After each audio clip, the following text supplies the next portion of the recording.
In the heart of Africa lies the vast, mineral-rich land of the Congo, a country whose jungles, rivers, and mines promised unimaginable wealth. Yet for centuries, this promise fueled only exploitation, greed, and bloodshed. By the mid-20th century, colonial powers sensed their grip slipping. A new generation of African leaders was rising, demanding freedom and dignity. Among them stood Patrice Lumumba, a tall, charismatic orator with fierce eyes and an unyielding commitment to his people. He would become the Congo's first democratically elected prime minister, and, within months, its most tragic martyr. His assassination in 1961 would become one of the starkest symbols of Cold War treachery, colonial betrayal, and the silencing of African self-determination by Western powers determined to keep their old privileges. This is the story of how Patrice Lumumba tried to lead his country to real independence and how he was silenced. Patrice Lumumba was born in 1925 in Onalua, in the Belgian Congo, a territory brutally ruled as the personal property of King Leopold II before it became a colony.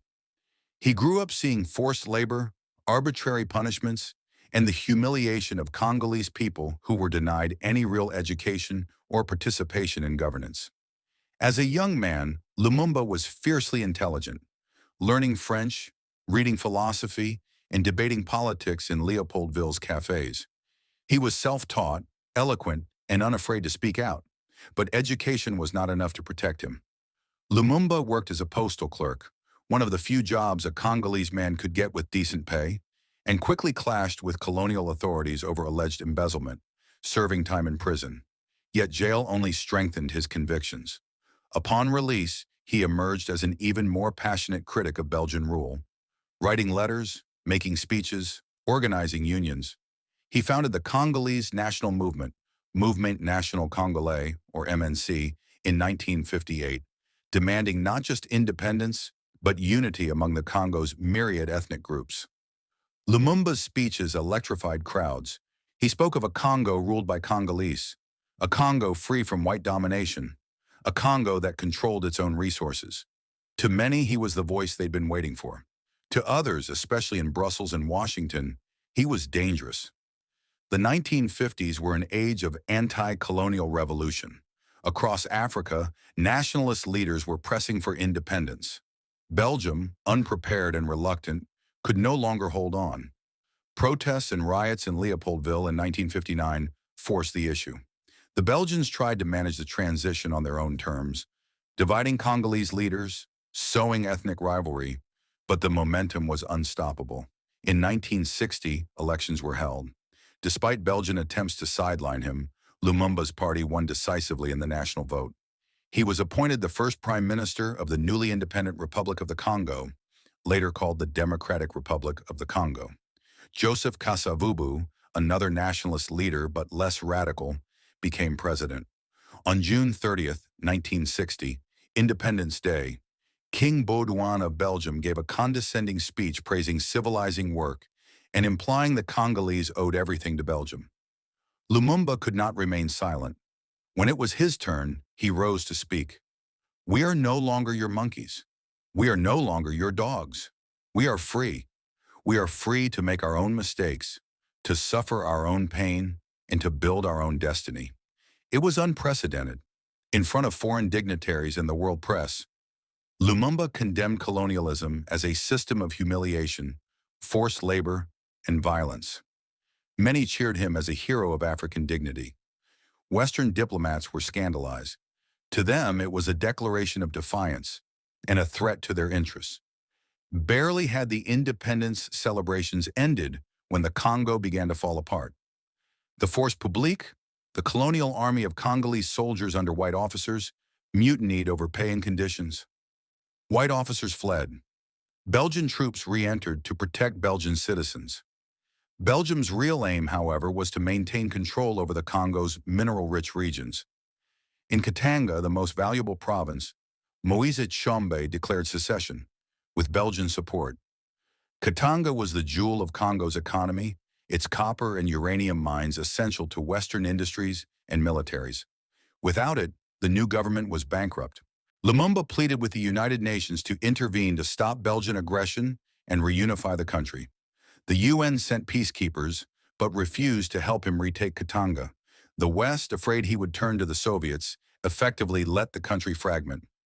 Facing paralysis, Lumumba turned to the Soviet Union for military assistance. This was the Cold War context. Any African leader who turned to Moscow was branded a communist. For the US and its allies, that was reason enough to act. Lumumba's enemies multiplied. President Kasavubu dismissed him as prime minister. Lumumba declared the president's decree illegal and tried to dismiss him in turn. The government split. The army commander, Colonel Joseph Mobutu, once Lumumba's ally, betrayed him, seizing power in a coup with the backing of Belgian and American intelligence. Washington was deeply involved. Declassified CIA documents show that President Dwight Eisenhower authorized Lumumba's removal, even his assassination if necessary. CIA Chief Allen Dulles described Lumumba as a Castro or worse, someone who would hand Africa to the Soviets. The CIA station in Leopoldville received poison and explored assassination plots. Belgium, meanwhile, openly supported secession in Katanga, funded Tshombe's forces, and worked to eliminate Lumumba as a political threat. UN Secretary-General Dag Hammarskjöld was torn, officially neutral but under heavy Western pressure not to help Lumumba regain control. In the end, Mobutu's forces arrested Lumumba in late 1960. He was paraded in public, humiliated, beaten. He tried to escape house arrest, but was captured again. His enemies wanted him silenced permanently. In January 1961, under the shadow of Mobutu's military regime, and with Belgian support, Lumumba was flown to Katanga. There, in the secessionist stronghold he had condemned, the final act was carried out. On the night of January 17, he was beaten, tortured, and executed by a firing squad commanded by Belgian officers and Katangan allies. His body was dismembered and dissolved in acid to hide the evidence. Belgian policemen later admitted they kept teeth as trophies. For years, Belgium and its allies denied involvement, blaming Africans killing Africans. But documents, testimonies, and official investigations revealed the truth. Belgium planned and paid for it, and the CIA approved. Western powers wanted Lumumba dead because he refused to let them dominate Congo's resources, because he threatened their Cold War interests. The Congo was plunged into even deeper chaos. Katanga remained seceded for years, enriching foreign companies. Mobutu, with American and Belgian support, would eventually consolidate power as dictator, ruling for more than 3 decades while siphoning billions from the country. Lumumba was only 35 years old when he was murdered. He had ruled as prime minister for less than 7 months. Yet in that short time, he gave voice to the hopes of millions of Africans that independence would mean real freedom, not just a flag and anthem, while the same interests controlled the mines, oil, and farmland. His death was a warning. It told other African leaders that if they defied Western powers, they could meet the same fate.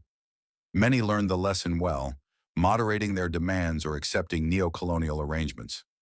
Others continued to fight but faced coups, civil wars, and assassinations. Lumumba himself seemed to foresee his fate. Before his death, he wrote a letter to his wife, Pauline. It read in part, "Neither brutality nor cruelty nor torture will ever bring me to ask for mercy, for I prefer to die with my head high, my faith unshakable, and my confidence profound in the destiny of my country. History will one day have its say, but it will not be the history that Brussels, Paris, Washington, or the United Nations will teach, but that which they will teach in the countries freed from colonialism and its puppets." Indeed, over time, Lumumba became a symbol across Africa and beyond, a martyr of anti-imperialism, a hero of Pan-Africanism. His face appeared on posters from Algiers to Havana, his words quoted by revolutionaries and independence movements. After Lumumba's death, the Congo suffered. Civil wars ravaged the land. Katanga's secession ended, but Mobutu seized power definitively in 1965, ruling with an iron fist. Backed by the US and other Western countries, he enriched himself while his people sank into poverty. Mobutu renamed the country Zaire, built grandiose palaces, and crushed opposition. But he offered the West what it wanted: stability, anti-communism, and access to resources. The real independence Lumumba dreamed of was betrayed. Yet Lumumba's spirit lived on. In 2002, Belgium formally apologized for its moral responsibility in his murder. The CIA's role is now well documented. His children and supporters have demanded the return of his remains, some of which, like a tooth, were kept as macabre souvenirs by Belgian officers. In 2022, Belgium finally repatriated that tooth to his family and the Congolese people, an acknowledgement of a crime that could never truly be undone. Across Africa, Lumumba is honored as a martyr who refused to sell out his people. Streets and universities bear his name. His speeches are still read for their moral clarity. His vision of an Africa united, dignified, and free from neocolonialism remains unfinished but not forgotten. Patrice Lumumba's story is not just Congolese history, it is African history. It is world history. It is the story of a continent struggling to break free from centuries of exploitation and domination, only to find its path blocked by the same forces in new guises. It is the story of a man who spoke truth to power so fiercely that power decided he had to die. But Lumumba's murder did not silence him. Instead, it made him immortal, a symbol that no amount of torture or acid could erase. He stands alongside the giants of liberation, a reminder that true independence requires more than lowering one flag and raising another. It demands courage to challenge injustice in all its forms, even when the price is life itself.